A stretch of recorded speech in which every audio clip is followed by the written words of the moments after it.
সেদিন আমাদের ঘুরতে যাওয়ার কোনো প্ল্যানই ছিল না। সাডেনলি প্ল্যান হয়েছিল। তো আমাকে জেসমিনদি বলল যে, "চলো কোথাও থেকে ঘুরে আসি সামনে কাছের থেকে।" কিন্তু সামনে কাছে আমাদের জায়গা প্রায় সবই ঘোরা।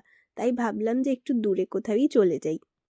তো আমাদের মাঝ রাস্তায় প্ল্যান হলো যে চামড়চি যাওয়ার জন্য। আমাদের এখান থেকে চামড়চি একটু দূর, বেশি দূর না, তাও যাই হোক। আমরা একটা শর্টকাট রাস্তা দিয়ে এসেছিলাম, তাই আমরা একটু তাড়াতাড়িই পৌঁছে গেছি। তো আমরা চামড়চি ইকো পার্কে এসেছিলাম। জায়গাটা বেশ সুন্দর। আমি আগেও ২-৩ বার এসেছিলাম। তখন আমি আর সেরকম একটা ভিডিও করতাম না, তাই সেরকমভাবে দিইও নি কোনো সময়। এই ইকো পার্কটার এখানে একটা টাওয়ারের মতন আছে। সেখানে উঠেই এই ভিউটা। বেশ সুন্দর লাগছে বলো? আমাদের আশেপাশে তো প্রায় অনেক পাহাড়, তাই যেখানেই যাই পাহাড় থাকবেই থাকবে। আগে এই জায়গাটা অতটা সুন্দর ছিল না, কিন্তু এখন এসে দেখলাম যে বেশ সুন্দর করে করেছে। অনেক কিছুই করেছে, বসার জায়গা, দোলনা, অনেক কিছু। তো যাই হোক, সেখান থেকে আমরা বেরিয়ে চা-টা খেলাম। চা খেয়ে তারপর বাড়ির দিকে রওনা দিলাম। কারণ সন্ধেও হয়ে যাচ্ছিল আর প্রচণ্ড ঠান্ডা পড়ে গিয়েছিল। তো স্টে টিউন, পরের ব্লগে দেখা হচ্ছে।